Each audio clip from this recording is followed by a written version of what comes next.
What's going on, everybody? Another Al Gattulo Craft Beer Cast here on AM 970 The Answer, or wherever you're listening. Maybe you're not listening on the radio. Maybe you're listening to the podcast version of this program, which is essentially the program, but without any commercials. But I'd like it if you'd listen to me on the radio. Why not?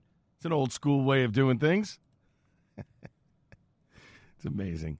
I have to say, I feel for a lot of the people out there in this business that are losing their jobs over the last several weeks. We've seen mergers and things happening and stuff, and people are losing their gigs, which is never a good thing. All right, coming up in 20 minutes, Tiney Riccardi, the Denver Post's Earthy Delights reporter, is going to join me on the program. She wrote a great piece about a week and a half ago about Wilding Brands and how this brand has been able to thrive in Colorado, acquiring so many different beer brands and more. It's a great story. It's a great read. We're going to talk to Tiney about that in just about 20 minutes from now. Now, right off the top here, I want to give an update on the whole Anchor Brewing situation. So on last week's show, I mentioned how Anchor Brewing was leaving San Francisco. They were going to contract the beer elsewhere, and they were not going to brew anymore in San Francisco. That is not true, actually. Apparently, a report that was published about a week or so ago by American Craft Beer said that the dormant brewer is leaving the city for good is false. That's according to the brewery owners that told the San Francisco Standard.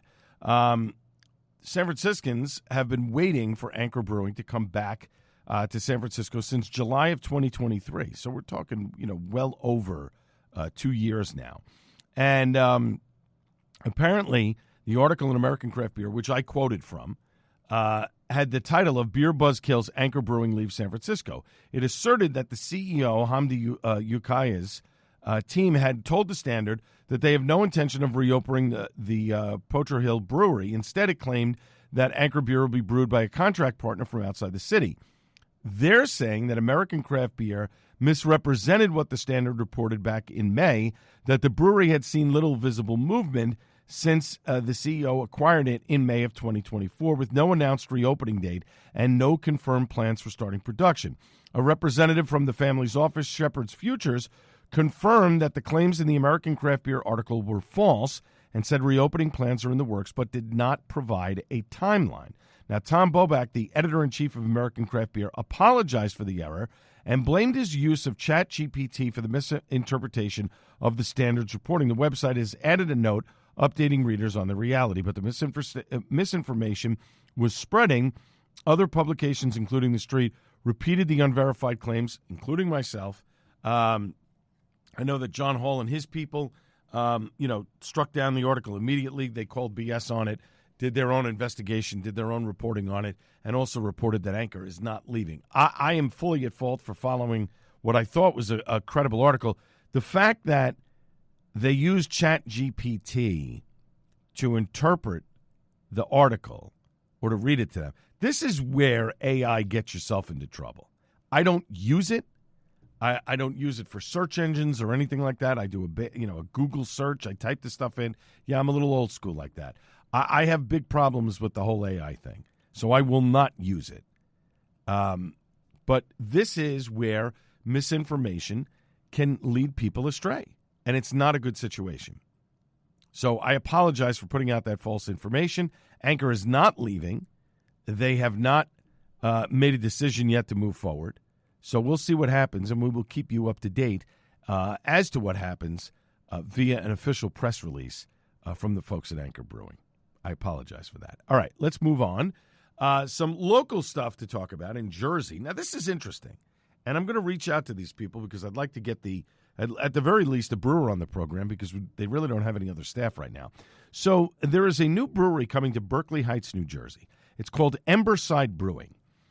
It will be coming to the Park in 2026. The Park is this big complex right off of Route 78. If you're going eastbound, you can get to it. In fact, you can get to it right off of the exit. It's right there. There's a restaurant in there, Grain and Cane.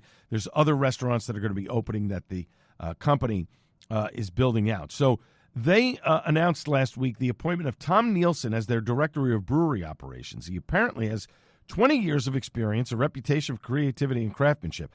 I've not heard of Tom Nielsen. However, he began his career at Sierra Nevada. He spent 20 years there, pioneering new brewing methods and helping craft some of the company's most beloved beers, including Torpedo Ale, Hop Hunter IPA, and Hazy Little Thing. At Emberside, he will use that experience to build a rotating lineup of IPAs, classic lagers, and experimental small batch releases tailored to New Jersey drinkers. I take that with a grain of salt there. Tailored to New Jersey drinkers. Okay.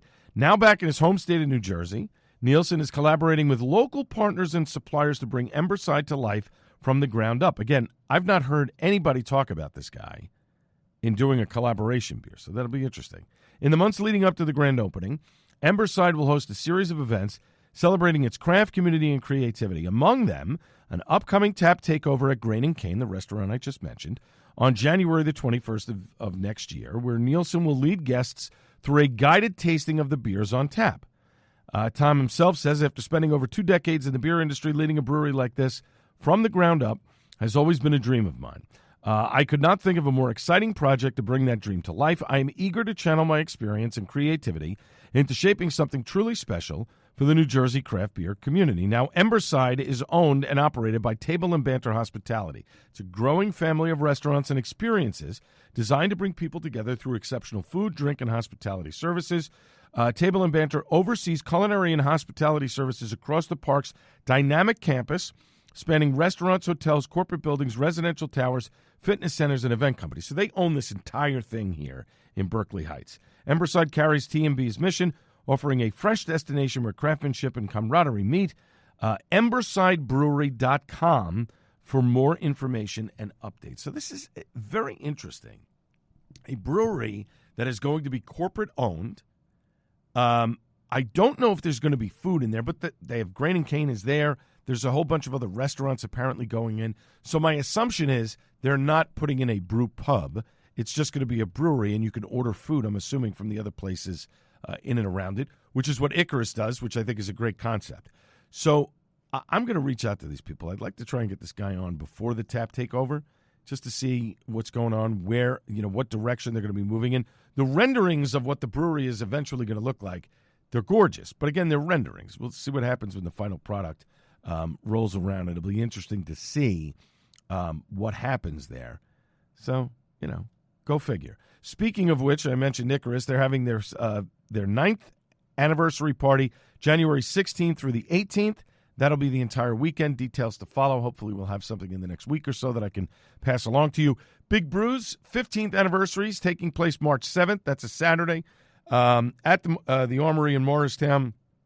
Special pricing through January 2nd. VIP is $60. General admission is $40. The prices will increase on January 3rd. It's a 4-hour session. Noon to 1 is the VIP hour. 1 to 5 is the general admission. It's a benefit for the Morris Rugby Corporation.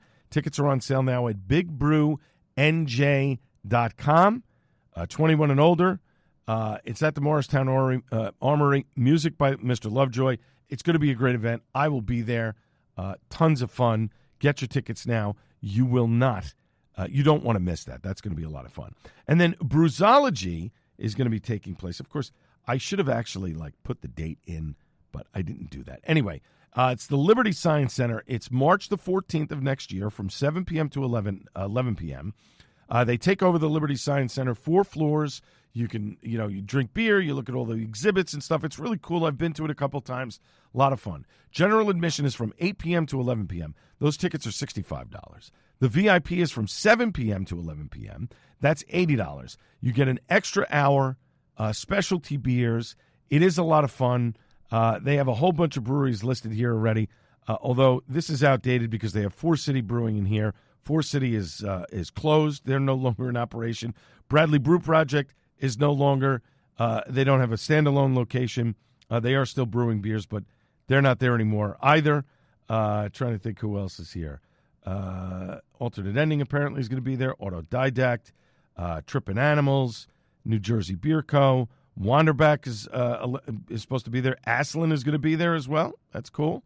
Port City Brewing, Industrial Arts, 3 Threes, 902, 5 Dimes, Departed Souls. Did I say yes? Departed Souls. Stone will be there. Muckraker, Artifact, which I have not heard of. They're a craft cider. Oh, they're a craft cider company.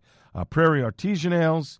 Climax is going to be there. I don't know why, but okay. If you want those beers, that's fine. But again, Brewsology, brewsology.com/Jersey City for tickets. This is going to be a lot of fun. Again, it's the boozy hybrid middle school field trip, as it were. So it's fun. I've been to it a bunch of times. I don't know if I'm going to go to this one, but I'm actually glad that it's not the same weekend. Last year they had it the same weekend as Big Brew, which kind of stunk because brewers were pulled in two different directions, having to staff stuff. So never a good situation. When we come back after a short break, we're going to have more news and notes from around the beer world. This is the Al Gattullo Craft Beer Cast on AM 970, The Answer.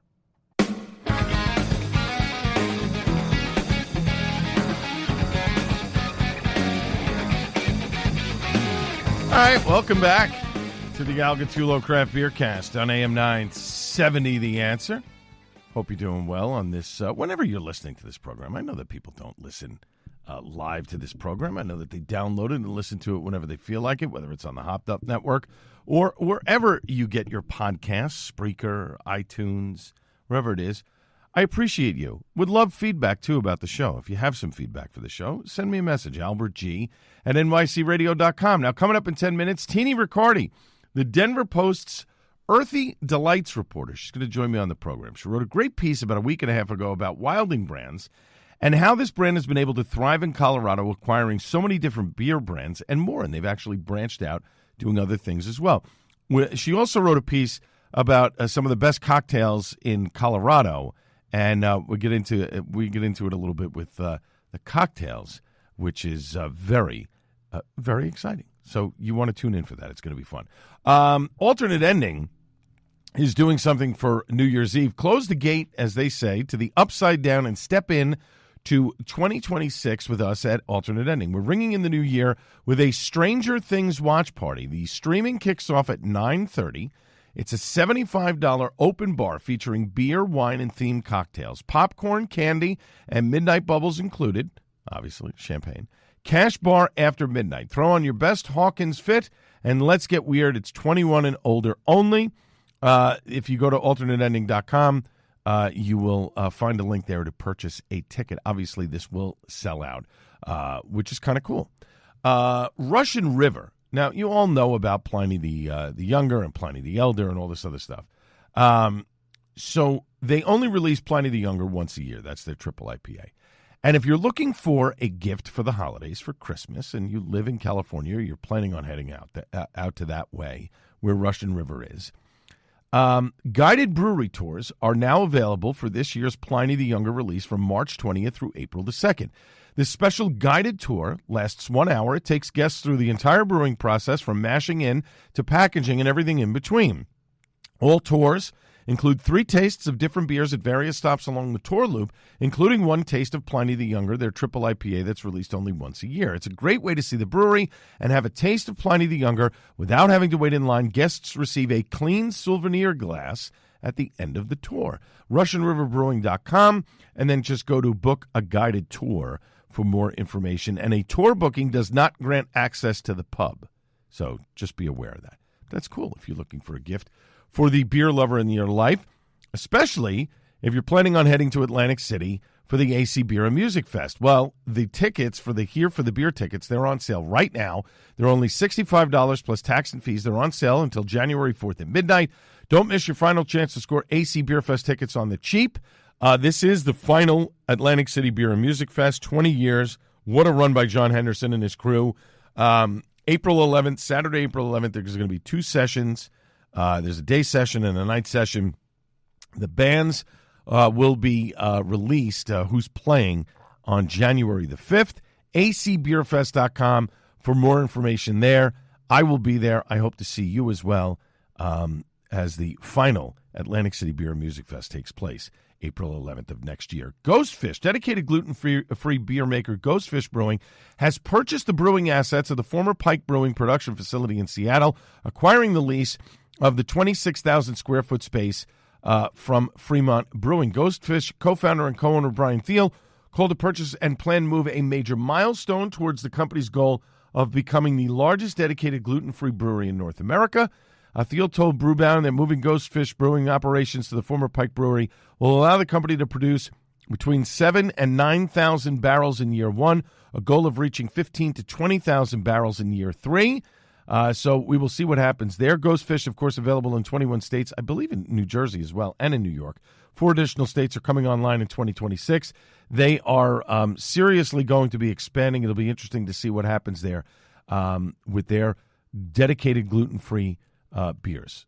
I could think of one place that you should stop in, and that's our good friends at Departed Souls. Finally, a bill that has left the Budget Committee in New Jersey that is being supported by Senators Nilsa Cruz Perez and Kristen Corrado would direct the Economic Development Authority to, in conjunction with the director of the New Jersey Division of Travel and Tourism, develop and implement a Jersey craft beverage retailer promotion and grant program.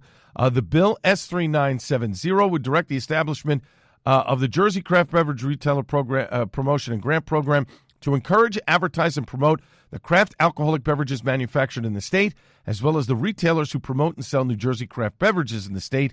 It would establish a certified Jersey craft alcohol beverage retailer signage program to allow eligible alcoholic beverage license holders to promote their products, while an associated grant program would facilitate capital improvements on or the purchase of goods and services. The maximum grant award would not exceed $2,500 annually.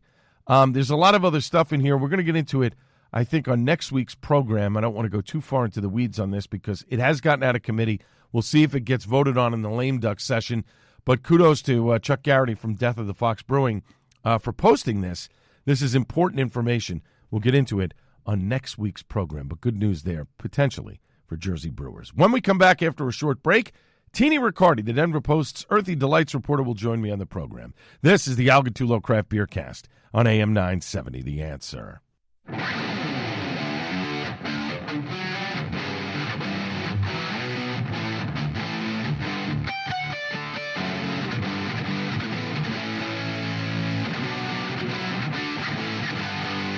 Welcome back to the Al Gattullo Craft Beer Cast on AM 970, The Answer.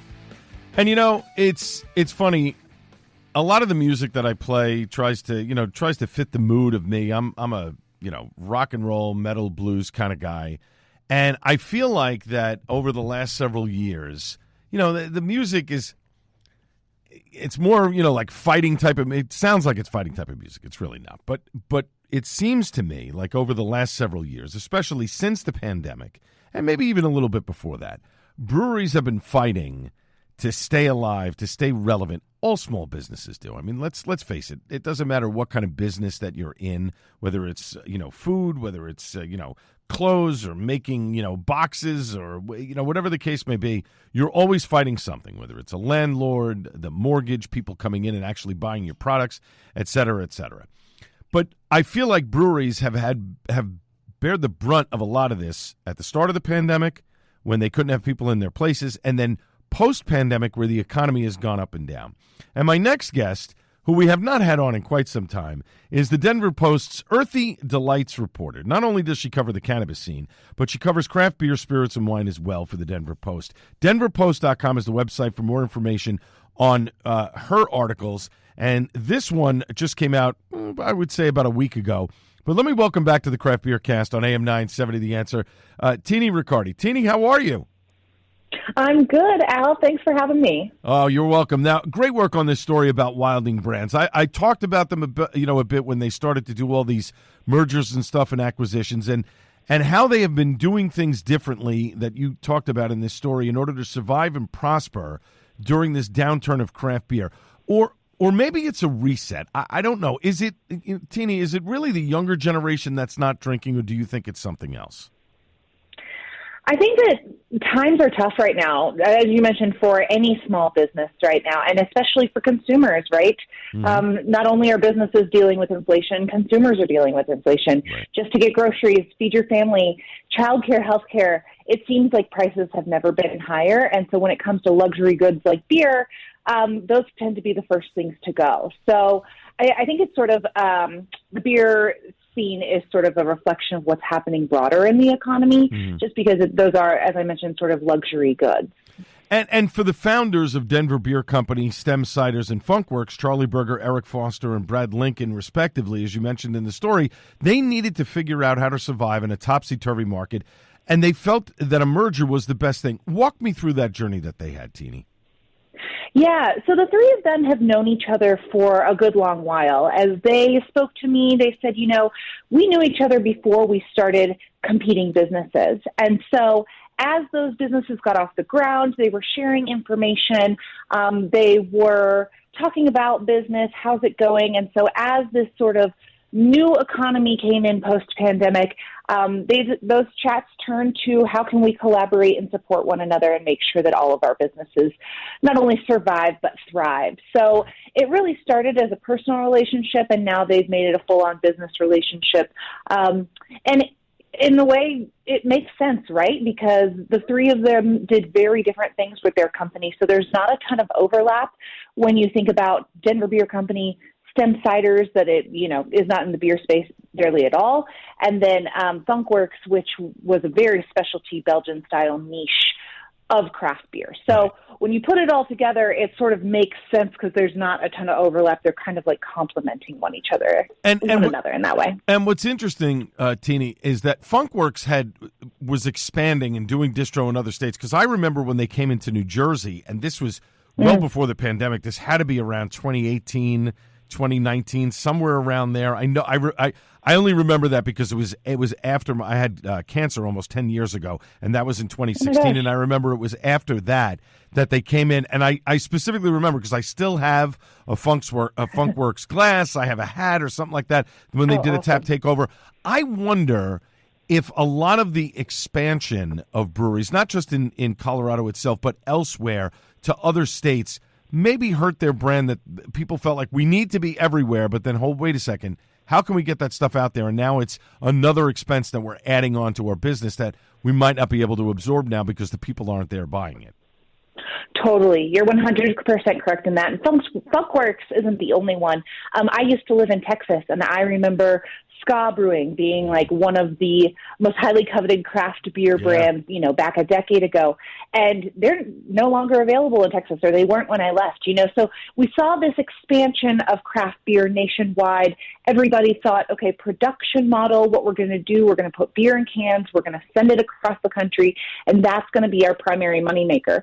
Well, the market got so competitive, and especially with wholesalers trying to figure out, okay, where can I put all of these brands on the shelves? Right. Am I also selling from other verticals in the beer industry, not in the beer industry? And as consumer tastes shifted, craft beer, there was way more limited space on retail shelves. And that's when people started to think, maybe we shouldn't be trying to sell at the liquor store in a different state, and we should really be cultivating our local community here, bring them into the tap room where the margins are a lot higher per pint. I'm not going to, this isn't breaking news telling you if you go to a brewery and spend $8 on a pint, you can go to the liquor store and spend $10 on 6 pints, right, or 6 12-ounce cans.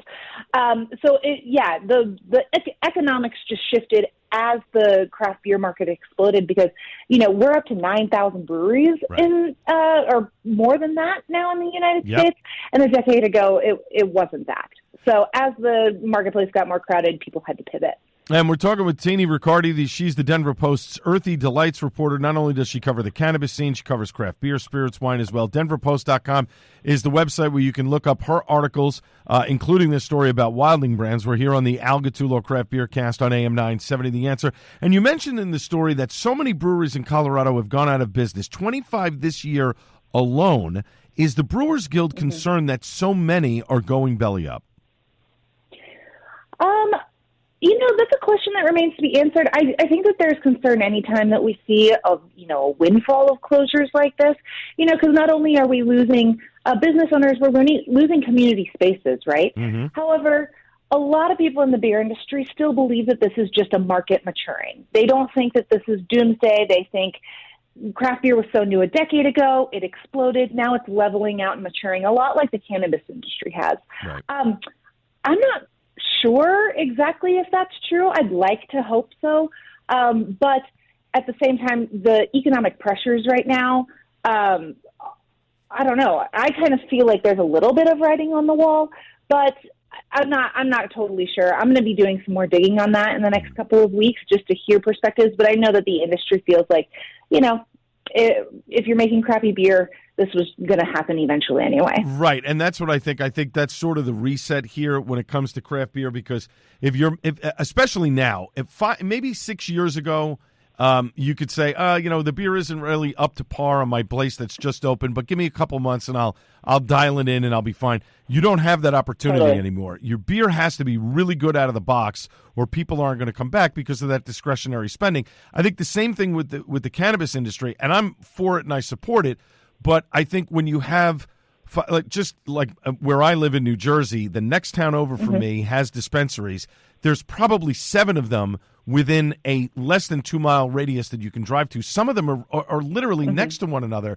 How is it that how can you make money by doing that? At Atlantic City alone, the cannabis shops, they're every other block. Like, where do you make profit there? You can't possibly make profit when they're all on top of one another. How high could you possibly get, right? I mean, it's the same thing with beer, Sure. So it's interesting. The one thing that I find interesting about these guys with Wilding, that they've consolidated and doing different things where they're sharing expenses with cans, they're sharing expenses marketing, all these types of things.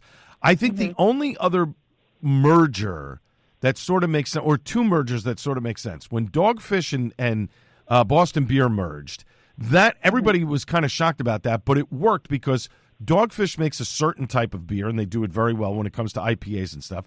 And Boston Beer made the lagers very well, so it was complementary towards them. Same thing with, I think, 6 Point and Victory and Southern Tier. They all sort of make similar or different enough sort of beers that it works in the space that they're all in. And I think that's the advantage here with Wilding Brands. What I love is that they're not even saying we're going to just keep acquiring places in Colorado. They've actually branched out to other states, right? Yes, and not through mergers and acquisitions. They actually built a brand in Phoenix from the ground up. That brewery is called Formation Brewing Company. It just opened in September. And again, it's about localizing what they're doing there. How they chose Arizona, I believe they saw it as Colorado, similar to Denver, a little while ago in terms of thirst for craft beer, small business friendliness. The neighborhood that they're in really resembled the vibe of Denver with its artsy slant, foodie slant.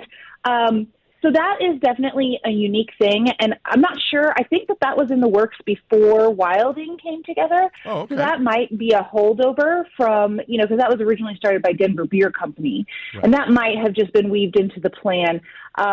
I haven't gotten any indication that they're going to build more from the ground up. Okay.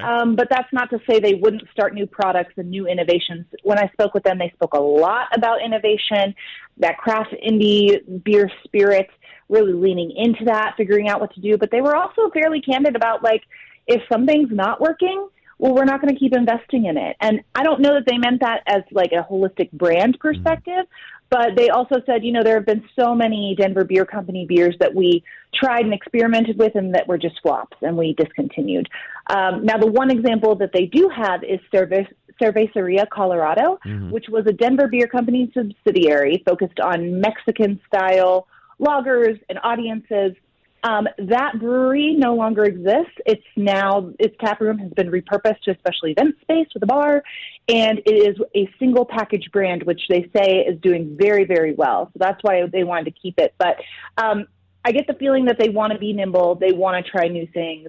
And be able to pivot quickly if they have to. Is.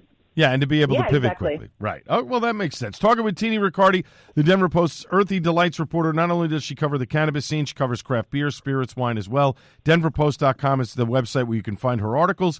We're on the Al Gattullo Craft Beer Cast on AM 970. The Answer.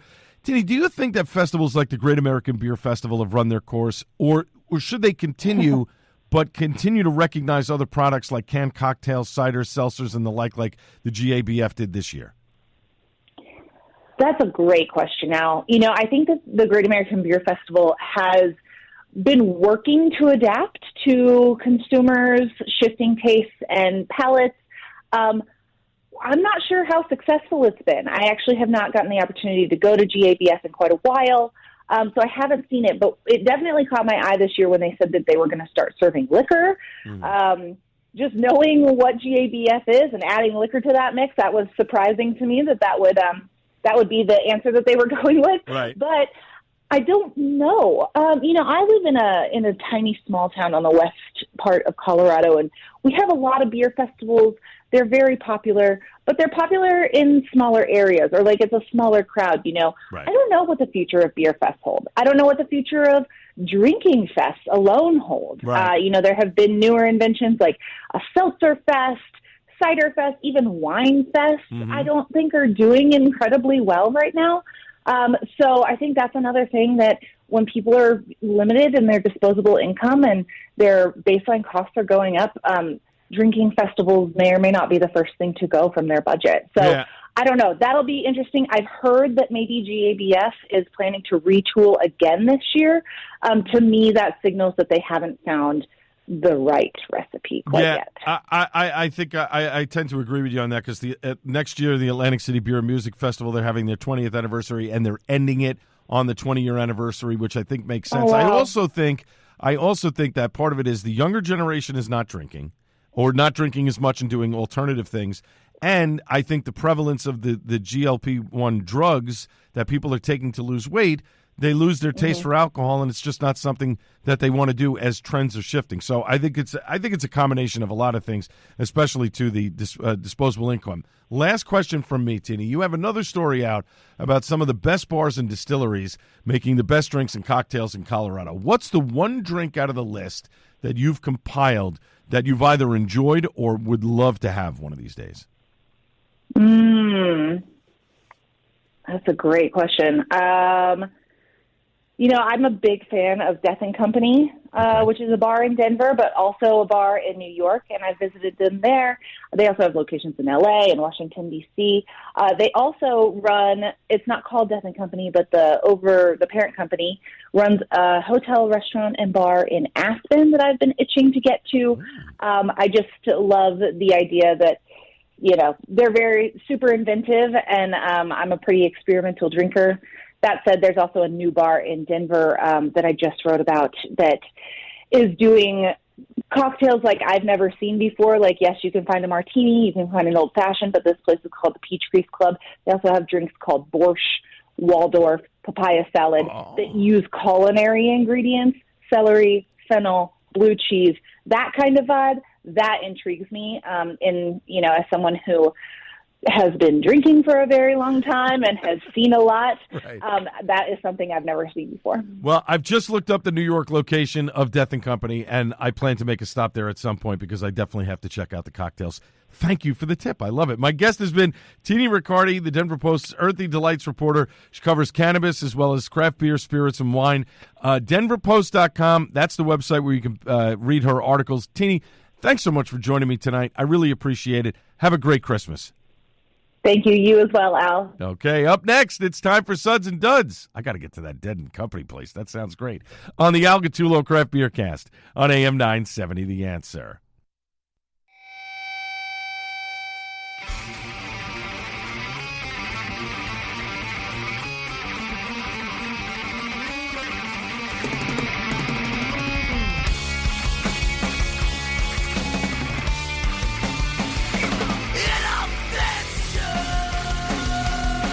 I think we could all use an intervention every once in a while. Welcome back. Final segment of the Al Gattullo Craft Beer Cast on AM 970, The Answer. Municipal Waste. Good stuff from this thrash band.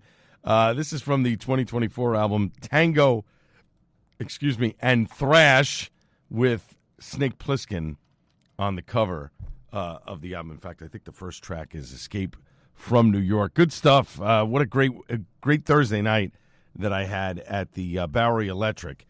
With Dogfish Head and their new canned cocktail, Dirty Martini. I am not a big Dirty Martini guy. I'm not an olive guy.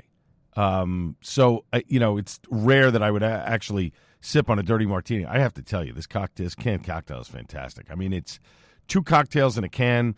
They want you to drink it chilled.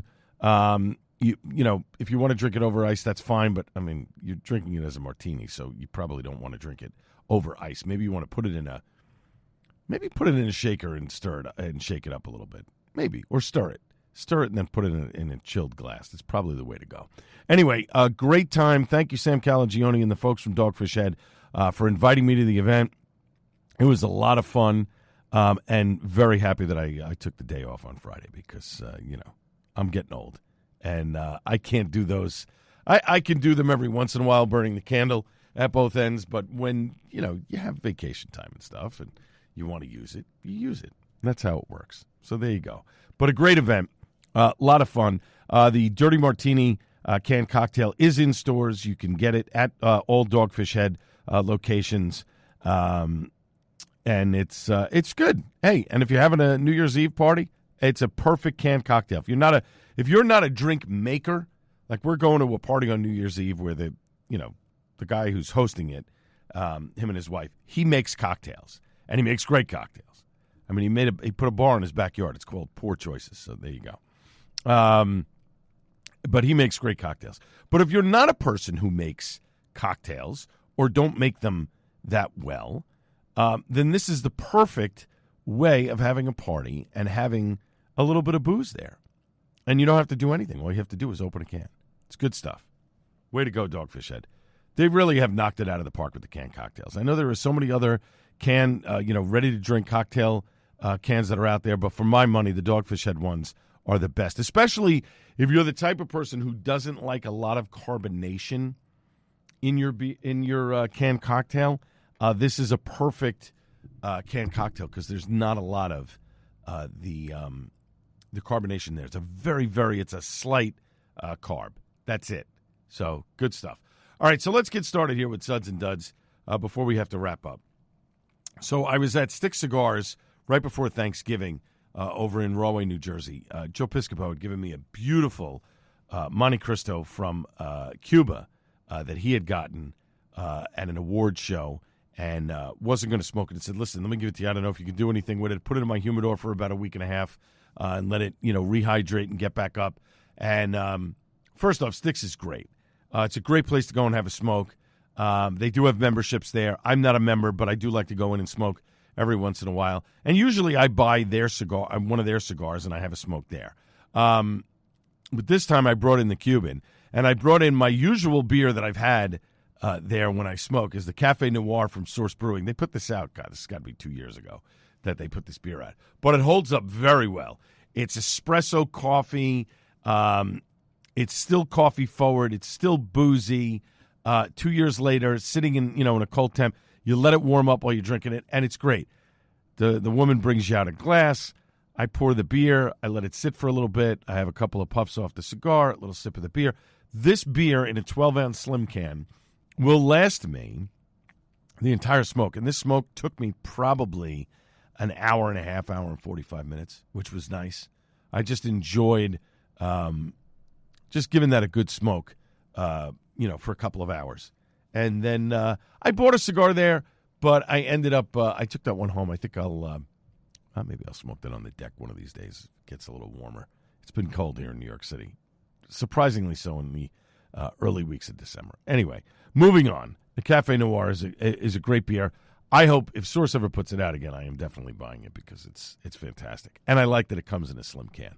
I had my last can of the 19.2-ounce Dogfish Head Grateful Dead Juicy Pale Ale. It was sitting in the fridge. I said, you know what? I got to drink this thing. And I'm glad I did because it's still an excellent pale ale, juicy. If you like that little juicy, goodness, this is the pale ale to drink. For me, for my money, it's Carton's Boat if you're going to drink a pale ale. I mean, it is the gold standard. So there you go. But this one, certainly a good beer if you're looking for something low ABV and you want some juiciness out of it. Good stuff. Then I was down at Kane because I had to pick up some bottles that I had purchased. And I said, you know what? My wife wanted to go to Marshall's, which is right nearby, and there's a big Home Goods in there. I said, listen, let me drop you off. You go take your time, look around. I'm going to run to Kane and get my stuff, and I'm going to have a pour while I'm sitting there. So I had the small batch German-style Hefeweizen. Solid hef, light, very good. Something was a little off on it. I don't know what it was. I got the banana and clove, but something else was in there that I sort of wasn't really expecting. And my buddy Matt Potensky said the same thing. He was just like, it's good, but it's not great. And I agree with him. I think this is solid. It's a solid beer that you can drink, and Kane doesn't put out many Hefeweizens. But there was something just a little, I don't know if it was from sitting in the keg. I don't know if it was from the recipe itself. Don't know. But good to catch up with Steve Esparra. We had a nice little conversation, talking about the Atlantic City Beer and Music Fest and how fests in general are starting to go on the decline. And, of course, that next year will be the last Atlantic City Beer and Music Fest after 20 years. Then I jumped over to Skinny Flowers, trying to set up an interview with Jim King, the owner, brewer, and hopefully we'll get that done within the next week or so, because I like what these guys do. I like that they're literally walking distance to my cousin's condo. I'm not gonna lie, in Tinton Falls. Tinton Falls, Eatontown. It's sort of the complex, Fort Monmouth complex, sort of borders both towns. But I started off, we had a flight. I started off with the Munich 18, solid Helles lager. Could drink a couple of full pints of these, a really, really delicious lager. Then I moved on to the Brothers beer, fantastic Patters beer, solid representation of the style. Is it as good as Matt's from Coastal Brewworks? No. I like Matt's beer better. But this, you don't see many people doing a Pater's beer. So that's the cool thing. So for the representation of that, it's great. Is it, like I said, is to me, I look at Matt's as the gold standard for Pater's beer, and I haven't had that many. This is number 2, without a doubt. Project Artemis. This is a really nice pale ale. I enjoyed this one from Skinny Flowers a lot. That's one I could probably drink over and over. That's some really good stuff. And then the Gothic Elements coffee. I've had this before when they first opened. It's a great stout. Has I wrote great voice flavor. I meant to say coffee. Really good coffee flavor in this. It's boozy, and I like the fact that I left it for the end because by the time I got to it, it had warmed up sufficiently so that you could just sip on it, and it's really nice. Skinny Flowers has done a really nice job so far in their opening, and they've only been open for a couple of months. They've done a nice job of curating some different beers. Yeah, they can, listen, as the industry standard, you got to come out with an IPA right out of the box. But I love the fact that they've done bitters, milds. They've done a bunch of different styles of beer at the onset, which is great. The place is great. A lot of kids, so expect that when you're there. They sort of section off areas for the kids to play in or whatever. They have adult-only areas. There's games on. They have plenty of TVs there. Very easily accessible off the Garden State Parkway. You have a food option in there as well that you can buy right from there. They have little sandwiches and a charcuterie. It's from a sandwich maker down the road. You buy right off of they have a toast machine there. You buy the food right there. Boom, you go to your table and you eat. There's snacks. There's all kinds of stuff. You can order food from in the area, and there is eventually going to be food choices in that little complex there that you can purchase food. So it's a great setup. It's a great way of, bringing to light. Like Bird's Mouth was by itself at Fort Monmouth. And so they couldn't really do anything in Fort Monmouth except for Bird's Mouth. They didn't have anything there. But now they have a restaurant next door, so you can get food from there. I like that Skinny Flowers decided, hey, there's going to be a little strip mall here. This is the spot that we want to be in because there's a good flow of traffic, very easy in and out, plenty of parking. It's just a really nice place, and they make really good beer. So kudos to them. All right. My thanks to everybody involved in the show. I hope you enjoyed this, and I hope you enjoyed my guest, Tiney Riccardi from the Denver Post. She's great, and it'd been a while since we had her on, so I'm happy that she was able to come on the program. And, of course, last but not least, the great Buddy Watson, who is soon to be a councilman in his town. Congratulations to Buddy. I will be back live on the Joe Piscopo Show Monday at 6 a.m. This has been the Al Gattullo Craft Beer Cast on AM 970 The Answer. You know what I always say? Cheers, everybody.